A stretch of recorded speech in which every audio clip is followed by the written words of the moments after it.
So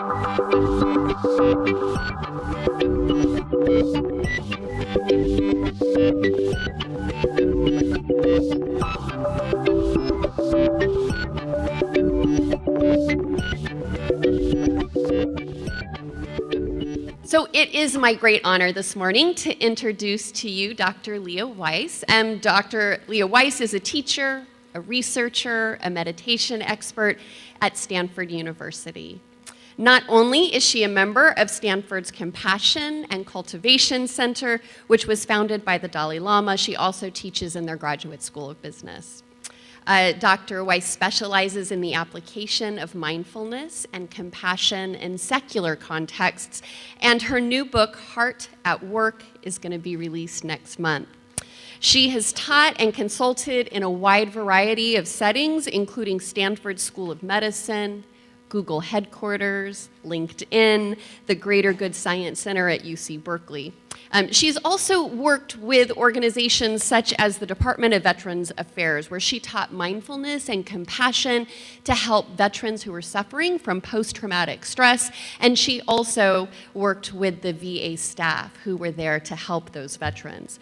Dr. Weiss has dedicated her life to teaching people how to leverage research-based mindfulness and compassion insights to create outstanding leaders and thriving work environments. And without further ado, it's my honor to turn the microphone over to Dr. Weiss. Welcome.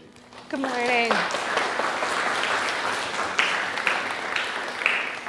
Good morning. Thank you so much for having me. This is a beautiful campus. I thoroughly enjoyed the drive up. I've never been to Sacramento, but just saw Lady Bird recently and was very excited to come check it out. So what I want to talk about today is compassion, and I'm going to get into it from a number of different angles. So leadership and compassion is the place where I want to start, because I know in this room there are leaders within this organization, there are students who are emerging leaders in the world, and the way I think about leadership is we are all leaders and influential in spheres that no matter where we lie on an org chart, in our families and our communities, we're all leaders. And so a conversation about bringing compassion to that role and stepping into how we can most effectively and with empathy serve that role. That's what I want to focus with you on. So one of the really interesting things to me is the fact that there's so much discussion and research right now around what does it take to be a good leader, to be a great leader, and how do we think about the skills and the qualities of the people who we're putting in decision-making roles within organizations. And one of the really interesting sets of research, and I'm now contextualizing the compassion work that I focus on, broadly looking, the question of emotional intelligence or soft skills is become such a prominent area of research and interest and application for students who are in MBA programs. They're spending at Stanford, at Harvard, at MIT, and all over the country in leadership programs. The work that they're doing isn't just the tactical skills, being the best possible spreadsheet maker. It comes back to the personal and interpersonal skills that we need to do our work effectively, and research looking at that from a number of directions.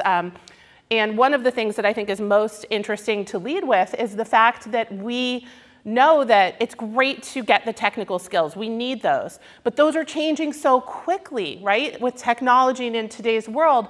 And even if we have the best possible technical skills, if we don't have the people skills, work by definition is social. So people will hit a bottleneck in their career. And when we survey hiring managers, what they express concern over isn't finding people to do the technical aspects, it's finding people who can step into the leadership role and bring consensus and inspire other people towards a common purpose. So these soft skills, or looking at it from the lens of emotional intelligence, become a really high priority if you're thinking in terms of not just what feels interesting to study, but like what will you actually need in the workforce? You'll need to collaborate. You'll need to be able to solve problems, and not by yourself, with other people. So compassion becomes a core concept for for leaders and organizations, because this addresses the question of what do we do when we need to collaborate? What do we do when we, not me, need to come up with a great idea?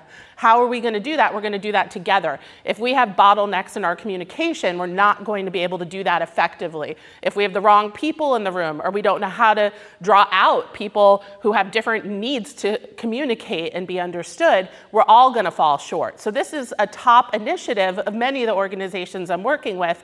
And then if you reverse engineer back into the graduate programs that are trying to prepare for the workforce. So leadership is investing in people and addressing the entire organization, providing a safe place for people to work. And you may have seen I'm not going to worry about this slide being cut off. We'll just talk, which is probably better anyways. There's been so much research coming out and press covering have you seen the Google studies about psychological safety, that the key to the highest performing teams within, one of the most prominent organizations because of their ability to innovate and monetize is psychological safety. So providing people with environments where no matter what your job description is, you feel safe to express your idea and you understand how to hear other people's. That sounds a lot to me like compassion. And the other sort of chronic issue that we're facing in our workforce today is that people don't know what they're supposed to be doing. When you ask employees, what is my job? They don't know. 1 in 3 employees say they understand the organization's mission and how they fit in. If you don't know what you're supposed to be doing, you're not going to be great at it, right? That's just like logic. So the question of purpose and having clarity on how you're narrating purpose, which is, articulating a vision and making that something that's a shared vision with other people that personally resonates with them, that becomes one of the core functions of leadership. And that's not just, beating other people at idea matches. That's like really an interpersonal skill set that requires listening and understanding and building consensus as the best they can. So when we are in toxic cultures, either broadly across an organization or in a team, again, look at our news stories that are coming out, the things that people face from sexual harassment or all sorts of issues with prejudice within organizations. If you look at the rates of how people are promoted within organizations, the relationship to race and gender is undeniable if you look at the data. So then the question becomes, what can we do about that so that doesn't continue as a cycle? Because doing nothing is only making it worse. So we need to address the fundamental attitudes that we're bringing towards how we perceive other people and how we relate with them. And this gets back, again, you can see where I'm going towards the role of compassion and taking that very seriously as a personal as well as organizational value. So we need to create these environments where it's safe to speak, it's safe to be heard, it's safe to have a minority opinion on whatever. It can be the big topic or just what's the best way to approach this. If we can't create environments where these lines of communication are happening, then that turns into people being under-engaged. So you see figures about the diminishing rates of engagement in workplaces. Because if we don't feel like we can influence our environment and we don't feel like we're being heard, it makes sense. We're not dumb. We're not going to keep hitting our head against the wall. We're going to sort of mentally lean back a little bit and a little bit more and a little bit more. And then it compounds the issue.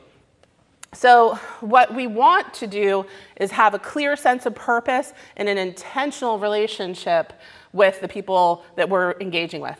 So what do I mean by purpose? So this is drawing from Barb Fredrickson, who's a world-renowned positive psychologist trained at Stanford, who defines purpose as a far-reaching, steady goal, something meaningful to me personally, but also self-transcending. So having the goal be something that is just about me getting an advance, getting a raise, that's not going to cut muster for that long-term commitment that builds resilience, that willingness to work through the problems with the annoying coworker, or when we're going a direction I don't like, if I care and see alignment in the bigger purpose. So there's been a lot of really interesting research about when people share this sense of purpose, that they stay more engaged, retention rates go up, resilience at the personal and organizational levels increase. And just from a very pragmatic point of view, and I'll keep returning to the pragmatism of this, because I think that we can probably, nobody in this room is going to disagree that purpose and compassion are important.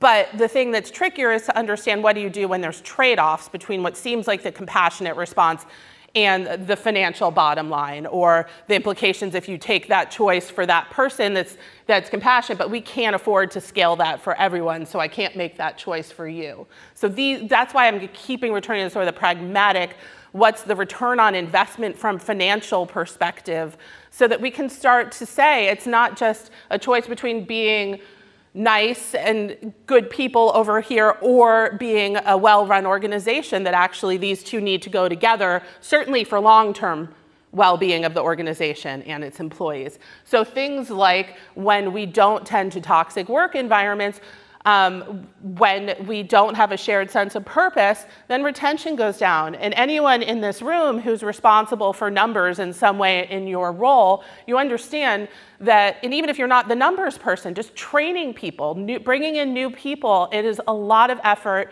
it takes a lot of time, and it also can be demoralizing when there's constant turnover, because it just takes so much of the effort that could be used to move forward to just keep bringing people in and then having them leave. So it's very expensive in a lot of ways, and people are 12 times more likely to leave when they don't experience that sense of organizational purpose.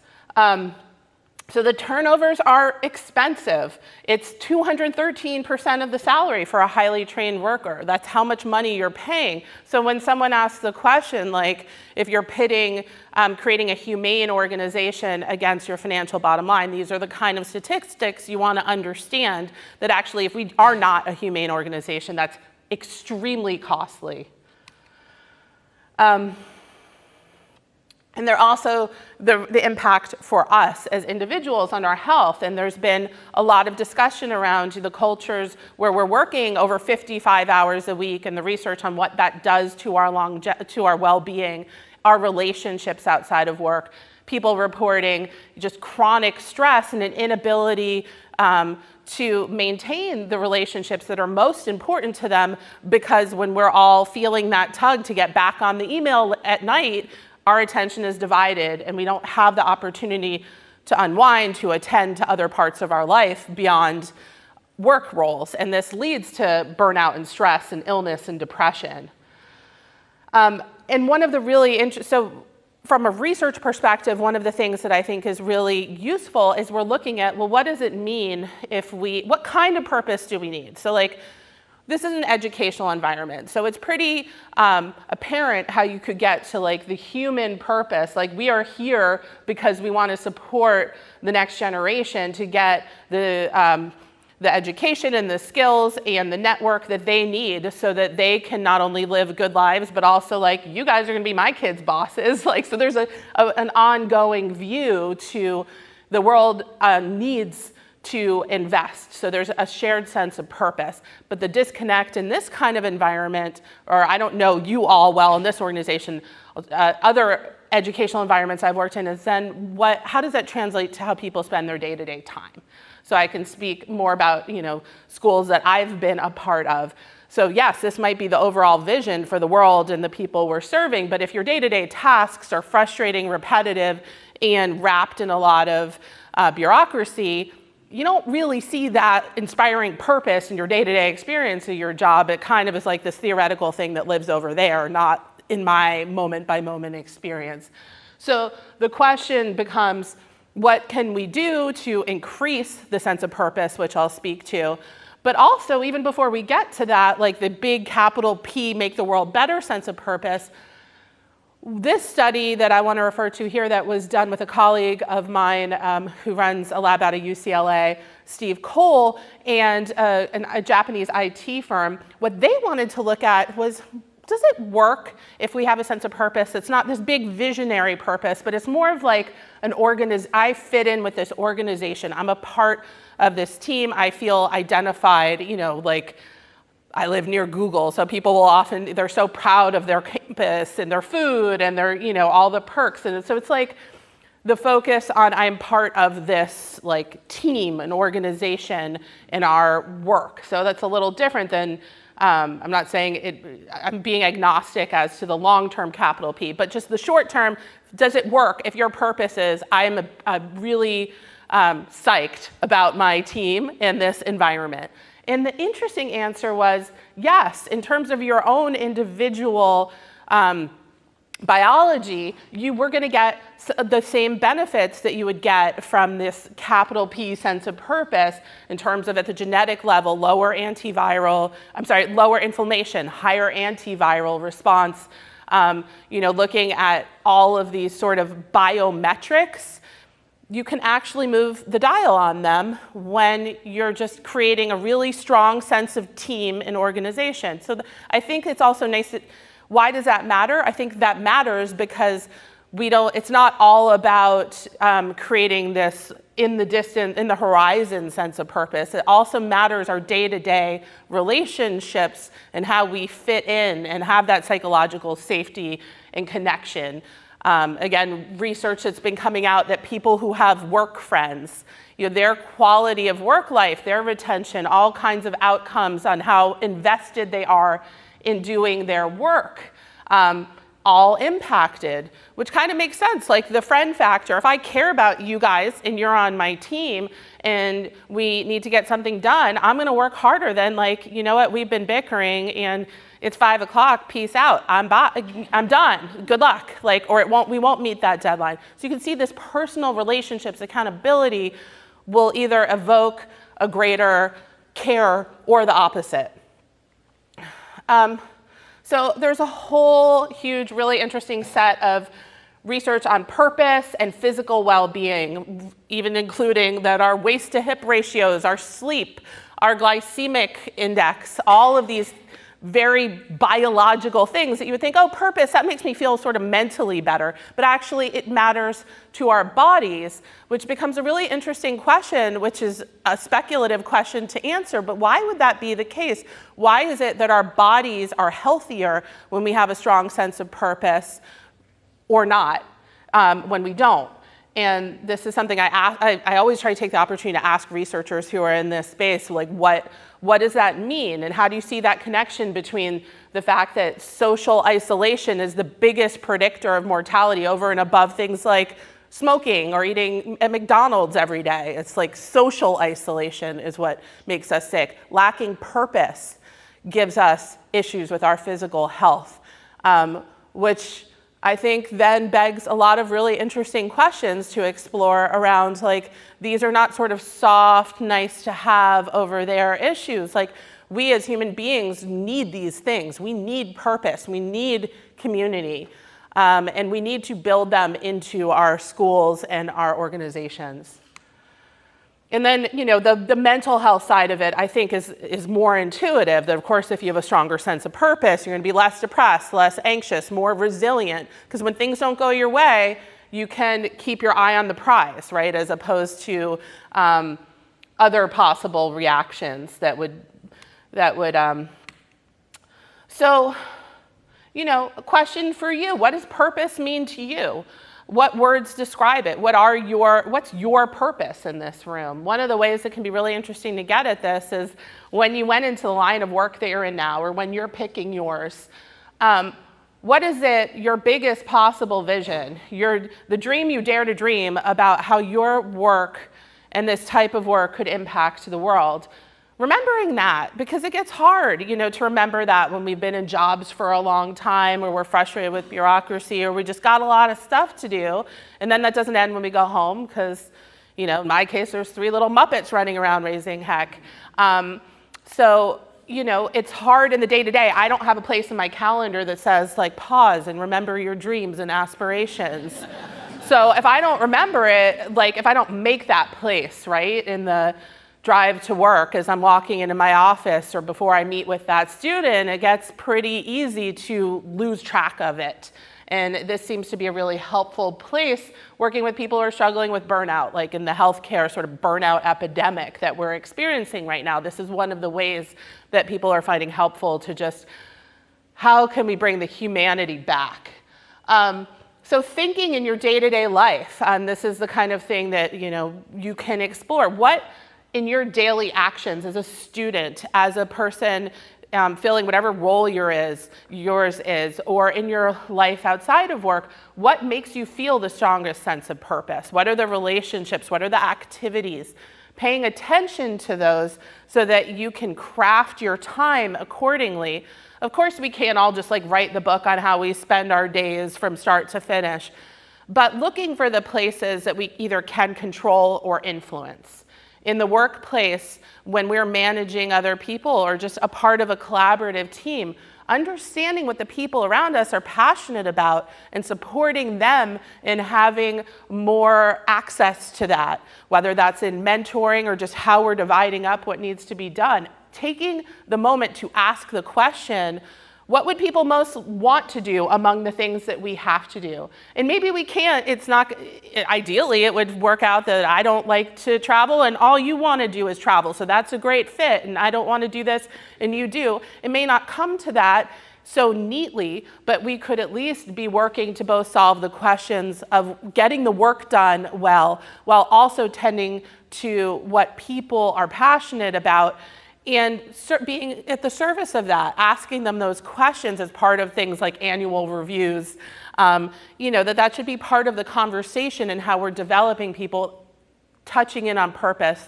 And there's a researcher at the Yale School of Business, Amy Wrzesniewski, and she has developed, out of a ton of great research on purpose, the topic of purpose, has developed tools that help you do these kind of it starts as self-assessments where you're tracking like, what am I passionate about? What am I avoiding? What am I really not wanting to do? And everything in between. And walking you through a process of not just identifying that, but how do you have the conversations with people on your teams, with the people you report to, so that you can, and it may be picking up extra role behavior, the psychological term for it. So things that aren't squarely in my job function, not exactly what I was hired to do, but there might be these small opportunities because I really want to learn that and that's a direction I want to grow. So she walks you through this tool of identifying, seeking feedback, because if I really want to do X, but I'm actually not that good at it, it's probably good to understand that there's a mismatch there. But if I am good at it, or I want to explore it, then enlisting people and how you have those conversations to advocate for yourself, but also creating the culture of advocating for one another by asking these questions that often we skip over for the sake of efficiency, but it is highly, highly inefficient to have people burdened with work that they have no interest in doing. None of us are efficient when our task for the day is something we don't want to deal with. All day, every day, I know I'm not engaged. I was just on a panel last week with a researcher who's an expert in flow. And he works with organizations consulting around like, how do you create individual and team environments for flow? He was citing percentages like 400% more productive when we're in a flow state. That's worth taking a few minutes to figure out how can we build more of that into our time, into our days, right? And not just for the subjective, but for the objective metrics of getting 400% more done in an hour. That's a half day's work in an hour. So it's worth playing around with this, but we have to think about these questions differently, not as like nice to have, but as actually useful to operationalize. And Viktor Frankl, the Holocaust survivor who wrote in the book, Man's Search for Meaning, and if any of you have not read this is like all top 5 books I've ever read, where he's describing his experience in concentration camps. And one of the things he said is those who have a why to live can bear with almost any how. And if you think of the context in which he's saying that, that's a pretty powerful statement. So this is something like I try to think about in my workday. I'm like, okay, I can get through that meeting I really don't want to go to. If he can say that about a concentration camp, right? So, not to minimize my thing, but yeah, maybe to put it in a sense of proportion, and also to tie in like, okay, and maybe my going and engaging with candor and compassion in this meeting rather than rolling my eyes at the person who's driving me nuts, that's like my microcosm of creating a more compassionate community. That's my opportunity to practice being that person who's setting up that environment for other people, and so on and so on. So let's reframe purpose and change it from something we have to something we do, to asking each other when we're dividing up work or checking in on how things are going, or on our ride into work or our ride home from work, reflecting on this, and I'm not going to start assigning you like 20 minutes of journaling and 45 minutes of meditating, because you probably already got a long list of things like I do of like things I really want to be doing every day. I'd love to be exercising every day and this and that, and I think making it another to-do is kind of the opposite of how to get started. Making it something that it's a mindset, it doesn't take time, and we see the value, then there can be a natural progression to, okay, this is really valuable. How can I carve out more of this? How do I do something like Bill Gates taking these chunks of time for thinking time? Maybe I can't, tell everyone on my team, I'm going to be thinking this week, see you next week. But maybe I could think for 5 minutes, instead of doing social media or whatever, gossiping about what went down at drop off at preschool this morning, because I really do want to know right now. It's not hypothetical.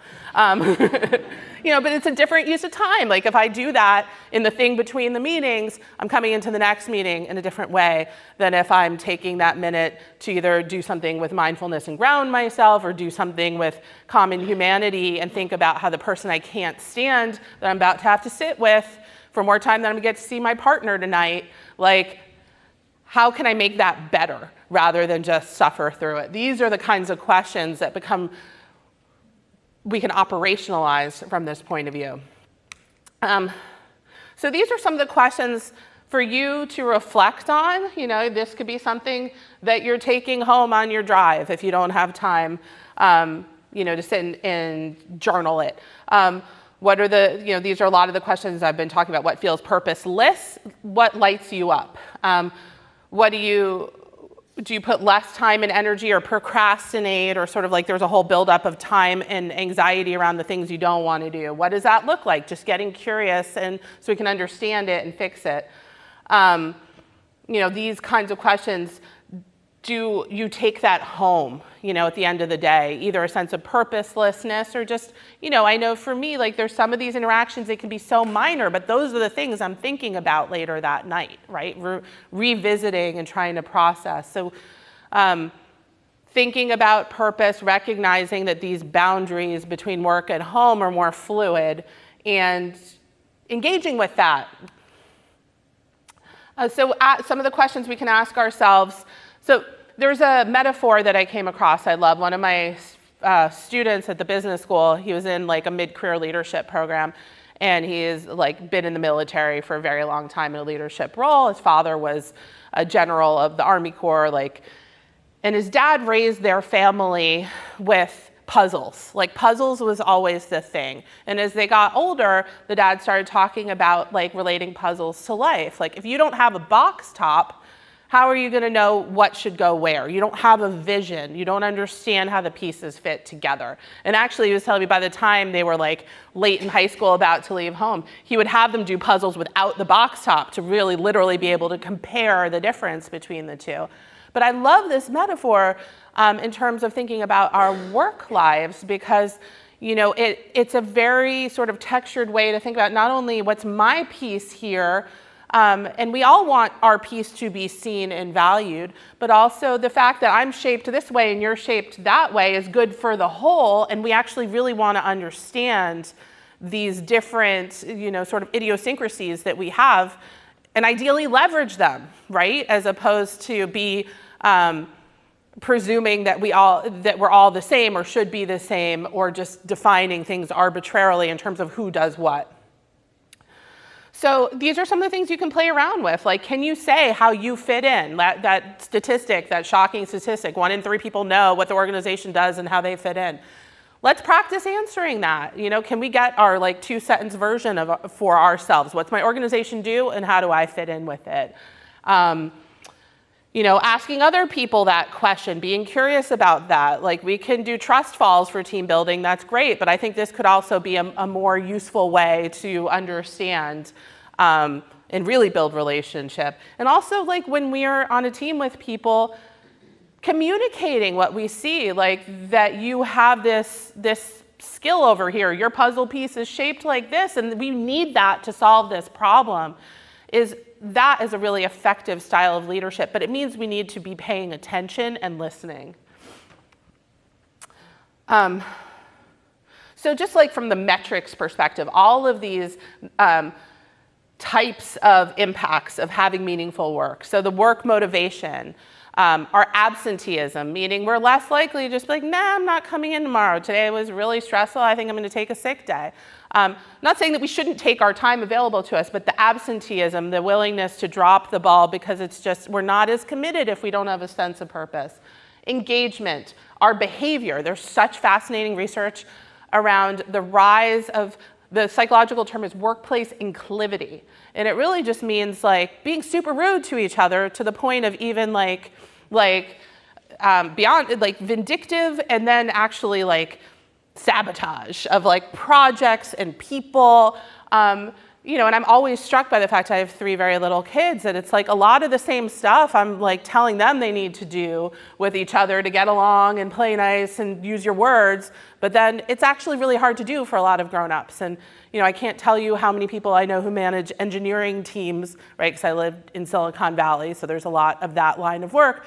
And they're it's literally the same dynamics as at home with the siblings fighting and tattling and refusing to do it, and you turn the other way, so there's a lot of research around how is this showing up? What are the stories? What do you do about that? And I think it comes back to paying attention to culture, having purpose. So empowerment, stress, organizational identification, personal fulfillment, individual performance. So all of these, and you'll see my little citations here, each of these is representative of a lot of investigation and research, which I think is very cool. So clicking up, so a little bit of the historical perspective. So we used to perceive work as a curse. It was a thing that kept us from doing what we were supposed to be doing, which was apparently lying around naked and eating a lot of grapes, right? That's what we wanted to do. And work was something we had to do. And then, interestingly, and I'm just taking the Western sort of view right now just to condense, I'd love to spend time and look at different cultural narratives, but this is the next slide. So now we're talking about the Protestant Revolution, so this is highly impactful. I think we'd all agree on this culture that we're in. So the idea of work as a calling, and also that we do work to sort of stay out of trouble, that we have these gifts and talents we identify, that we enact for the greater good as service to God sort of ethos, which is very different than works in the way of what I want to do. So I'm going to skip ahead. So Amy Wrzesniewski, the researcher I was talking about before from Yale School of Management, she developed out of her work in purpose. She identified that, when she talked to so many different people about work and has been studying purpose and work and how people think of the mindset about work, that there are really these 3 categories. And it's very useful to know that they exist so that we can be aware of them in ourselves and other people, and help support people in moving towards either a goal of a career or a calling.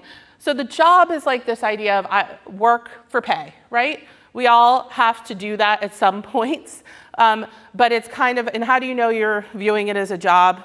If I win the lottery on my way home tonight, I'm not going in tomorrow. That's a pretty good indicator. I will not even be thinking twice. I will not be going in tomorrow because I no longer have the need for the money, so I don't need to go give my time. It's a direct exchange. And this isn't, I just want to say too, this isn't a judgmental perspective. There's dignity in working for money to support oneself and one's family, but it's also, from the subjective perspective, it's kind of less fun if you're just like, if I could not be here, I would not be here, right? That's not like ideal. So the career, and I think this was like the idea that was really pushed when I was an undergrad, like, find this thing that you can learn, and there's this ongoing trajectory. So it's sort of about improvement and progress. What I didn't hear, which Amy Wrzesniewski points to, she's talking about also this idea of calling. So fulfillment from the work itself, this deep fulfillment. And all the discussion that we hear about, Gen Xers valuing purpose and fulfillment as much as, or to what extent do they weight that compared to financial metrics, and and is that really different than other generations, and all those questions we could ask. But it is factoring into the equation that we want, that there's a way to relate to your work that is coming from this strong sense of fulfillment. And then, Dr. Wrzesniewski is no dummy. Of course, one of the next obvious questions becomes like, great, you can have a sense of calling if you've like started an amazingly successful business, and if you're in a role that's not as awesome, you're probably not going to have a sense of calling. You'll be more likely to have a career or job orientation. So she tests for that and talks to people in the same position, so interviewing a ton of administrative associates, and finds distributions in each of these categories. It comes back to a mindset thing of, do I see a strong purpose in my organization? Do I feel aligned in that purpose? And can I translate into the daily activities that I'm doing at work? So you could have a calling perspective doing the same exact functions as another person who's punching the clock. One of my two other very favorite places where she's done research on this. One is in hospitals, so looking at janitors cleaning the hospitals. Again, a distribution, some of them, it's a job, and great, that's a dignified, they're working hard. Other ones are talking about it, that they have a calling, they see themselves as an instrumental part of the care team. Because you know what? If they don't do their job well, infection will spread and people will die. And people who have that orientation are more likely to be the ones who are going to sit with my grandma who's in the hospital now in the middle of the night when they're coming through to clear her waste bin or whatever, and she's awake and lonely and scared. That's the person who's going to notice and engage. And there's so many examples out of Dr. Wrzesniewski's research about these incredible relationships that formed. People leaving the hospital and then keeping the relationship, or a person passing away, but the family keeping the relationship.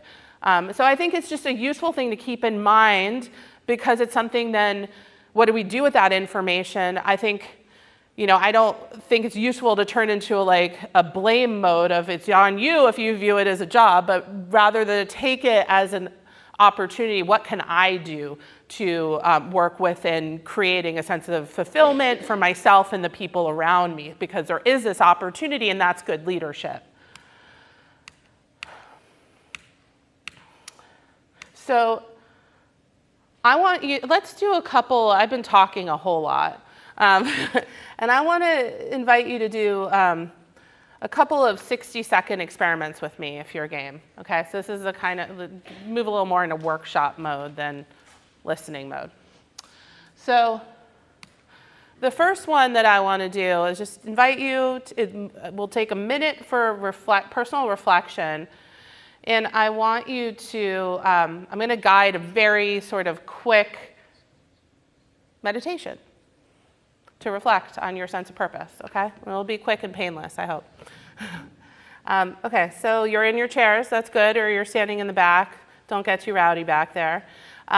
Take a couple of deep breaths.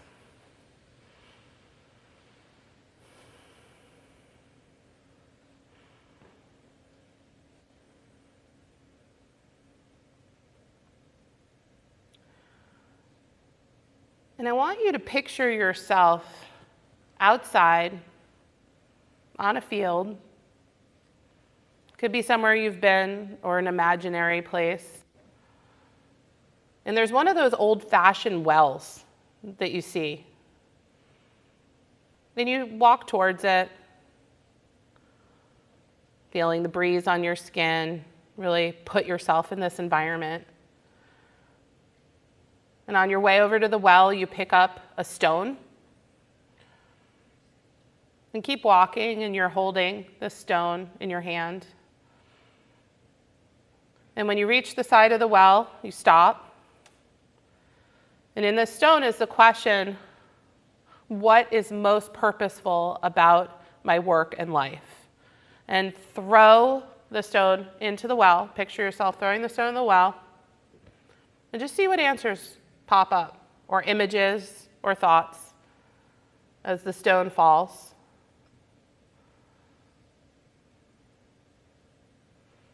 Eventually hits the water, starts sinking down towards the bottom.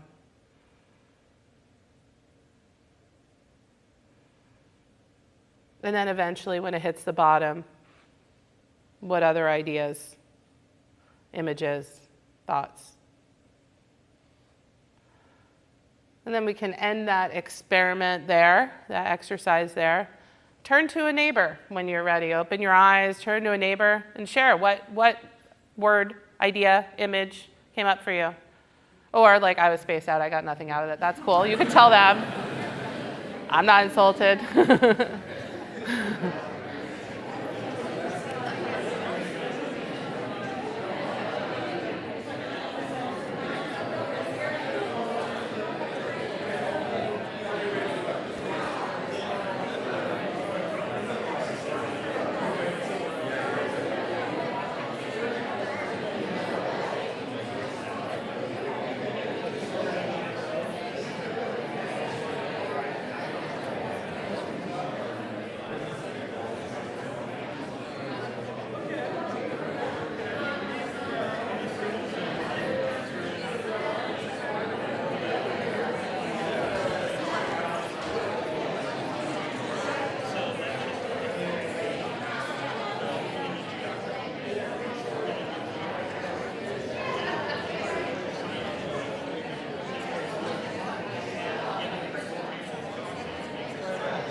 One more minute, and then we'll do the next experiment.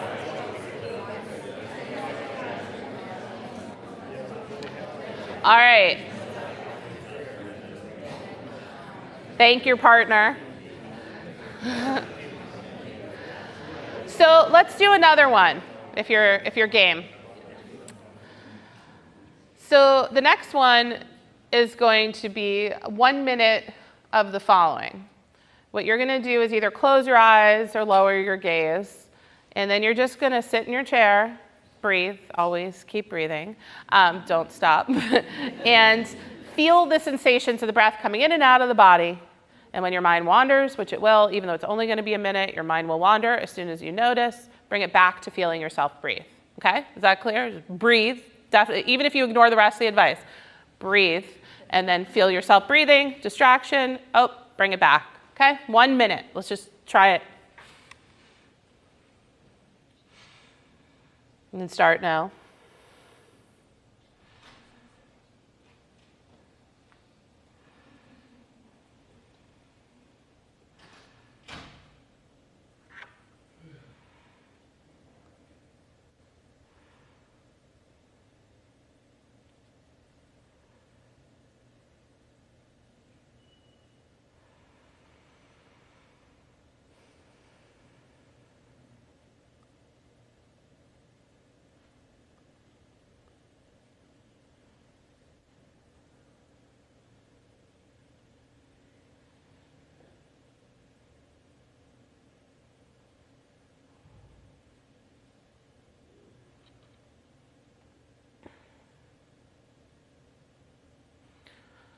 Okay.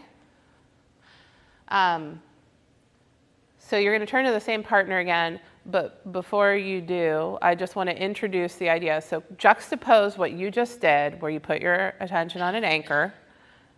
In this case, it was your breath. You could substitute out a different anchor, but we chose breath this time. And then our minds wandered, and we bring it back. So this is the seed of mindfulness practice. And if you want to talk about What is mindfulness? It's a word everybody is using in all sorts of contexts. The simplest, and I think a very useful definition, is it's the intentional use of attention. And think about how that maps onto what we just did. In that case, we were intentionally putting our attention on our breath. We were noticing, and this is what us researchers call meta-awareness, when our mind wandered, that ability to recognize it and pull it back. And that is the rep. Like in the gym, we might do things like this. The rep in mindfulness is put your attention intentionally on an object. The mind will wander. That's what minds do. We want to think. That's important. That's not something we're going to get rid of with mindfulness, but we're going to be more aware of how the thinking happens and return ourselves to our object. This is one aspect of mindfulness practice. And one other thought before you turn to your partner to just talk about what that felt like. When I said the intentional use of attention, did you hear anything in there that says eyes closed, don't think, cross-legged? No. Intentional use of attention, one of the reasons I like that definition is I can also do that when I'm sitting in the meeting and trying to understand what you have to say. I can intentionally place my attention. We just spent a bunch of hours working on this last night at the Stanford MBA class that I teach, getting really in deep with the question of like, when you're talking, what's going on with my attention? Where does it drift to? What do I think my role is in trying to understand you? You know, am I asking questions that are the most interesting to me? How do I figure out the ones that are the most supportive of you? All of this is an opportunity for mindfulness, the intentional use of attention, to listening with care. And you can do it in any kind of environment, emails, spreadsheets, like whatever the stuff we have to do, we can intentionally use our attention. So I just want to call that out, that the meditation is one way to do that rep, but another way to do it is to set 25-minute timers for ourselves. I do this when I work now, so that I'm monotasking for 25 minutes. There's no such thing as multitasking, so I am not task switching with all the costs and just frustration and confusion of that. I am monotasking for 25 minutes. It is amazing what happens in those 25 minutes if I monotask. So that's another way to intentionally use attention, time, boundary, mindfulness potentially, without it only being equated with meditation. So zipping it, turn to your neighbor, what was that 1 minute like for you? And any thoughts around this broader definition of mindfulness and what might be useful for you?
So let's come back together.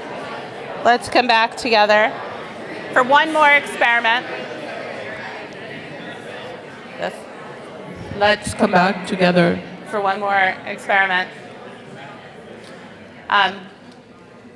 So one last experiment. So again, it's a 1-minute reflection. And this is, if I had to say what's the secret sauce of the compassion training curriculum, it's what we're about to do, this experience of common humanity and intentionally using that perspective and developing it. What does that look like? All right, here's your 1-minute experiment. So close your eyes, lower your gaze, whichever you're comfortable with. Think about that person you were just talking to, okay? And I want you to reflect on the fact that this person is somebody's child.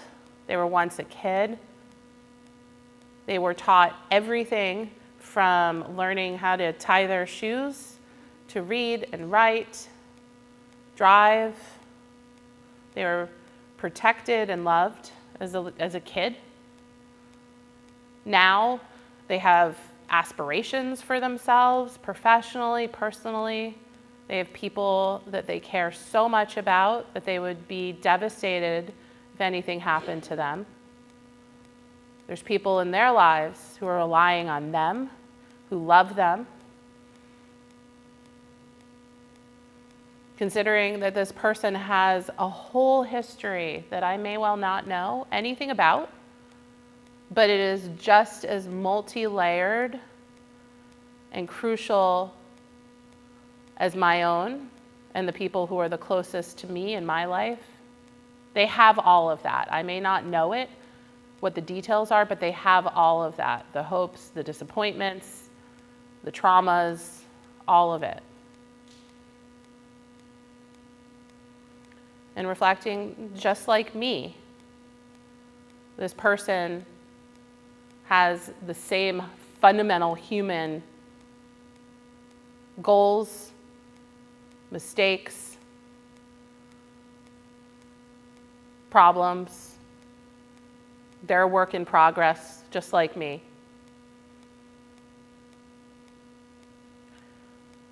And then you can transition your attention back into the room. And I want you to debrief with that person. What was that like?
We'll take one more minute here.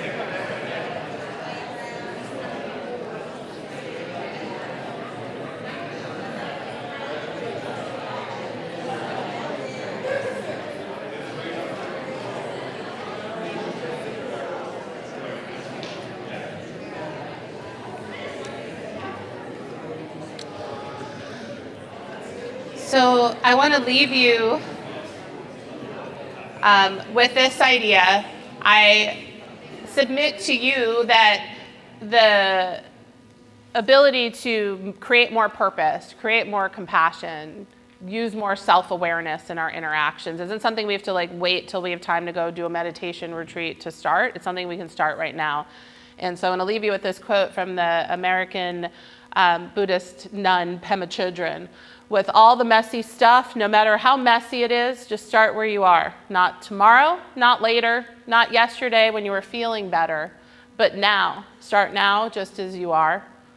And that's the hope for all of us, that we can start right now in these interactions with all of the people around us that we might not know that well, and make our best efforts to make our day-to-day and our relationships more compassionate. Thank you so much for your time. It's a pleasure to be with you today.